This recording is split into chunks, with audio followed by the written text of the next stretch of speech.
Dream Guitar Challenge, episode 2. In the first episode, I bought a Guild Thunderbird. Now, if you don't know, the Dream Guitar Challenge is this.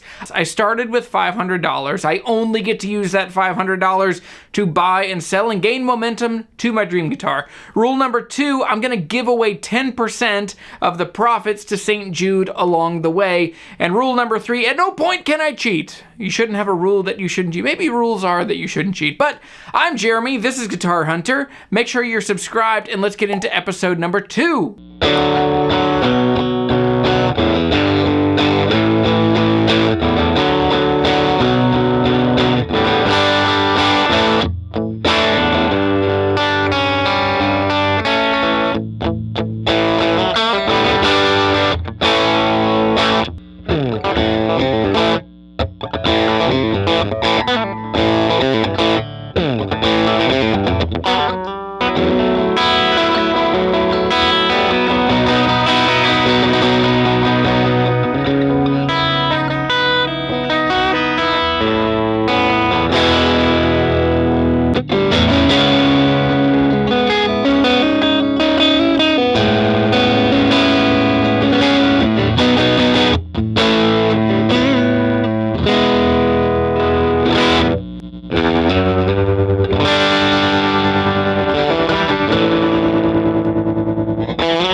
I was concerned that I bought the wrong guitar because in January I bought the Guild and then I shopped it and I posted it around. Now I sold the patches basically instantly, but I hung on to the guitar for a while and I didn't want to chop down the price too much. So I just hung on and hung in there, and in the end, a friend of mine reached out and said, hey, can I trade you a baritone guitar for it? And so my friend Don traded me for a baritone, which is an incredibly cool Dan Electro, and so that was, you saw some of that here in this video. If not, I'll put it right here, depending on how I put this video together.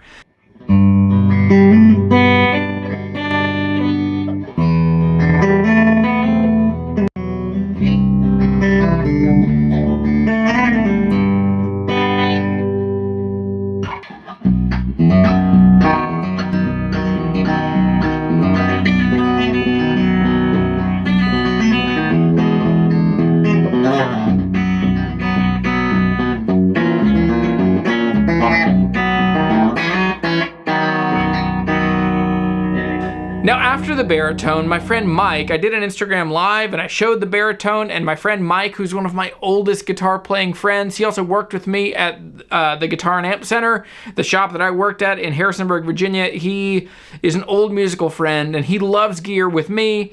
And so he has a particular affinity for old 60s tube amps, particularly low wattage ones.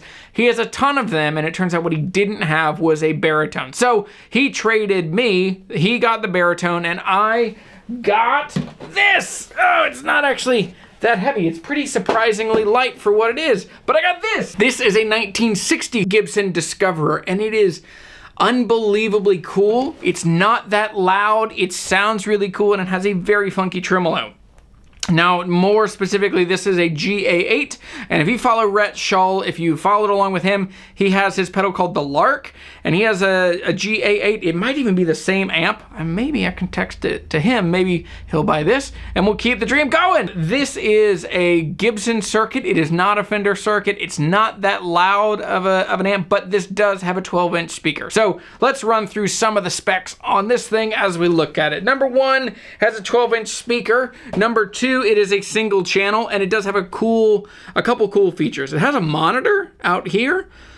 Mike believes that this is for another speaker that you could put close to you. I don't know. I don't know what this monitor input does, but there's an input 1 and 2. It seems like 2 is a little quieter, a little less gain, which is kind of interesting because number one isn't that loud in general. The other really cool thing coming out of here is it has an echo speaker out on the back end of this amp. And so this would be if you were sending this out to a Leslie. Now it's interesting that in addition to sending out to a Leslie, you would also, maybe they don't mean echo like Leslie, maybe they mean echo like Reverb. Now the other thing that's really cool, there's a very basic, there's loudness, there's treble, there's bass, and then there's tremolo. And so it's a very straightforward control set. And so the whole amp is not that loud. To get most of that drive, I turn it up basically to full blast. And even then, I was wearing earplugs, but I played this yesterday without earplugs. It's not that loud.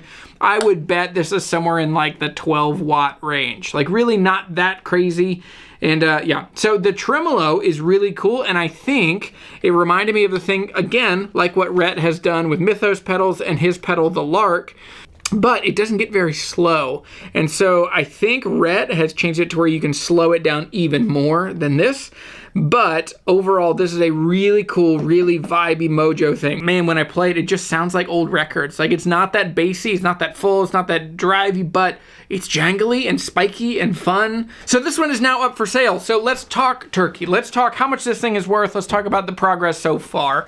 I started with $500. I put $475 into the Guild. I then traded for a baritone that I believe was worth $65. I will do a corresponding donation on the profit on that from the $475 to the $650. I then traded the baritone that was $650. I traded that for this Gibson amp. I believe that this amp is $800. That's what I'm going to ask for this because it is all original, unmolested, original tubes, original power transformers, original output transformers, original speaker, and it sounds awesome. I'm hoping Rhett Shull will buy it. Rhett! I'm going to text him after this video, but I doubt it. He's probably not going to. Who am I kidding? He's not going to buy this thing. But you have a chance to buy this. So I'll put a link in the description down below. So I have moved, not counting the patches, I have moved from $475 to $800. Really in one move, let's call it two moves. In two moves, I'm up to $800. So with all of that said, if you want this amp, there's a link in the description down below. And man, I'm super excited about this amp. It's a very vibey, cool thing. I don't particularly need it because I have my Montgomery Ward back here and I have my 5E3 that you can see just back there. Most of the time, if I'm honest, I just end up using the Deluxe Reverb, the Tone Master Deluxe Reverb, and I also have a 68 Deluxe Reverb also for sale. So check out the shop if you're interested in that. That's a 68 all original. We just recapped it. It's an unbelievable cool amp. So, anyway, thanks for watching this video. This is episode 2 of the Dream Guitar Challenge. Make sure you're subscribed. If you want to join in on the Dream Guitar Challenge, like my friend Sam with Sling and Strings is doing, you can use the hashtag Dream Guitar Challenge. And you can join along, you can play along, and you can pick out a charity that makes the world a better and more musical place, and you can also snowball into cool gear. You're going to meet some rad people along the way. So far, I got to hang out with Don Denny as a part of this. Got to hang out with my friend Mike Davis as a part of this.